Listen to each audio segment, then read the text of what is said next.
नमस्ते दोस्तों, मैं नू। स्वागत है आपका मेरे यूट्यूब चैनल स्त्री प्रेप एमपीपीएससी में। सुबह उठ के चाय बना करके मैं पढ़ने के लिए बैठ गई हूँ। आप सभी की तैयारी कैसी चल रही है, आप मुझे कमेंट कर सकते हैं। जैसा कि आप जानते हैं कि मैं अपने पढ़ाई की शुरुआत करती हूँ तो सबसे पहले सिलेबस रीड करती हूँ।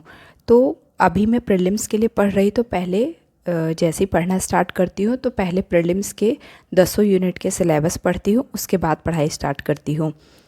तो आप लोग को बहुत बहुत धन्यवाद देना चाहूँगी मेरी वीडियो को लाइक, शेयर और सब्सक्राइब करने के लिए। और आपके जो भी कमेंट है आप मुझे कमेंट कर सकते हैं, मैं उसका रिप्लाई भी देती हूँ। और जो होता है तो मैं नेक्स्ट वीडियो में फिर उसका वीडियो बना देती हूँ।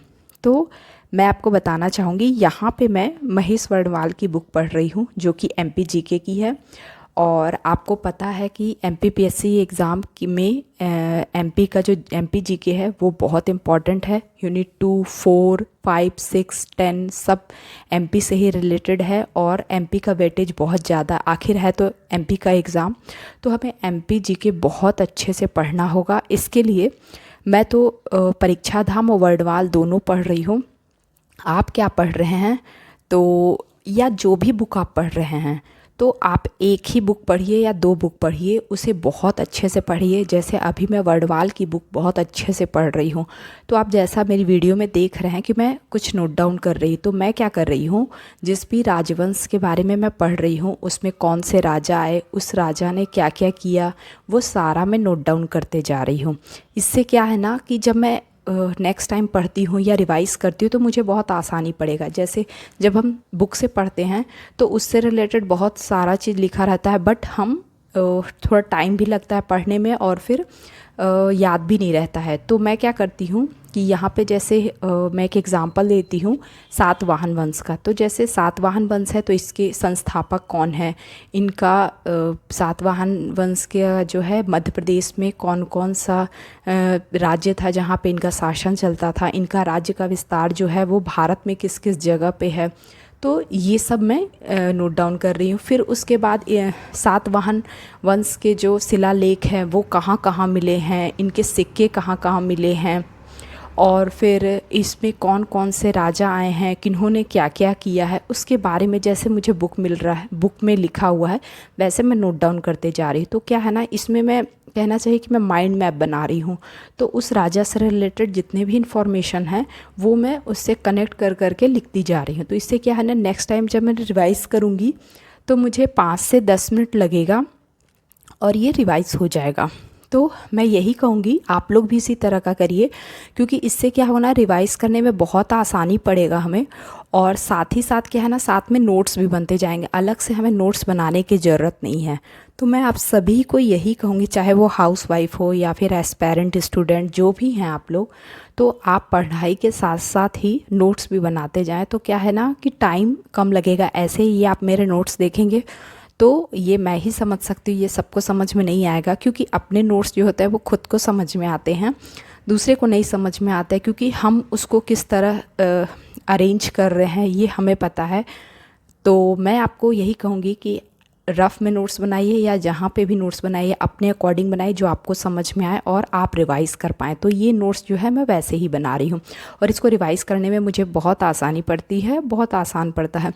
तो इसमें 1 पेज या आधे पेज में एक वंश ख़त्म हो जा रहा है। इसमें मुझे पता चल रहा है कौन किसका उत्तराधिकारी था, या फिर इस राजवंश के लिए कौन कौन से राजा आए, कितने राजा ने या इस राजवंश ने एमपी में शासन किया या भारत में शासन किया। जो भी इस तरह से मतलब पढ़ रहे हैं तो वो सारा याद होता जा रहा है या फिर उसका डायग्राम बनता जा रहा है, तो रिवाइज़ करने में बहुत आसानी पड़ रहा है।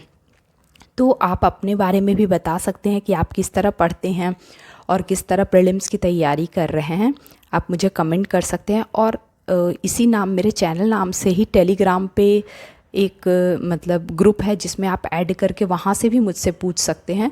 और वहाँ पे जो भी मैं पढ़ती हूँ या मुझे जो लगता है कि आपसे शेयर करना चाहिए, इन्फॉर्मेटिव लगता है, वो मैं आप लोगों से शेयर कर देती हूँ।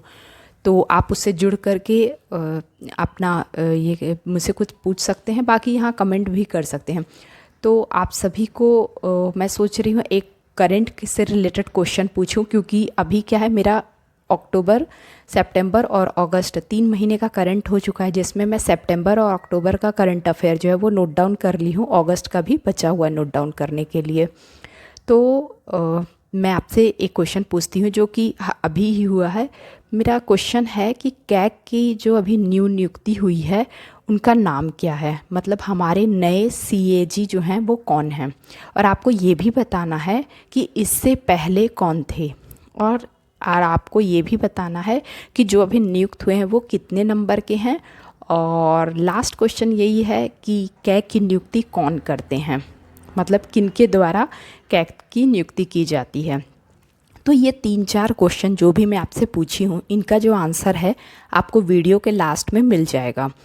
तो आप इससे क्या है कि कैग से रिलेटेड ये 3-4 क्वेश्चन जो अभी करंट में हैं ये तो आपको पता चल जाएगा इस वीडियो में ही, लेकिन इससे रिलेटेड अगर आपको पढ़ना है तो आप बुक ले लीजिए और उससे रिलेटेड, जैसे कैग से रिलेटेड जो है वो कौन कौन से अनुच्छेद हैं, या फिर फर्स्ट कैग कौन बने थे, और ये सब जो भी है वो आप अभी ही कवर कर ले तो क्या होगा ना, एक टॉपिक आपका कवर हो जाएगा जो कि प्रीलिम्स से रिलेटेड है। प्रीलिम्स में ज़्यादा डीप में पढ़ने की ज़रूरत नहीं है।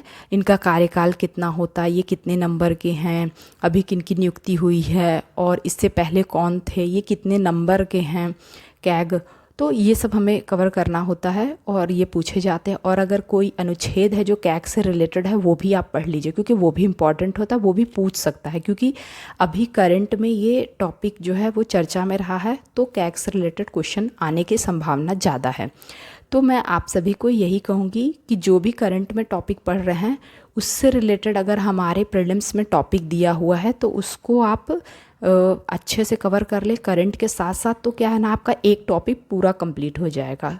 तो मैं ऐसे ही पढ़ रही हूँ, और जैसा आप जानते हैं कि अभी मेरा 5 यूनिट चल रहा है, जैसे 4 यूनिट जो है वो क्लास में हमको पढ़ा देते हैं, तो उसमें एक एक टॉपिक जो भी पढ़ते हैं वो मैं रिवाइज़ कर लेती हूँ और नोट्स बना लेती हूँ।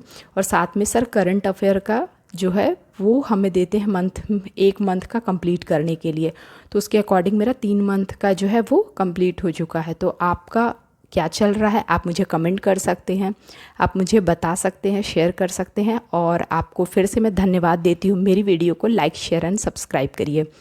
और सबको यही कहती हूँ कि आप अपने प्रीलिम्स की तैयारी अच्छे से करिए, बहुत अच्छे से करिए, और ज़्यादा टाइम नहीं बचा है हमारे पास, गिना चुना टाइम ही है जो कि यूँ ही निकल जाएगा। तो आप अच्छे से तैयारी करिए, और लास्ट में मैं आपको यही कहूँगी, पढ़िए, बहुत मेहनत करिए। क्यों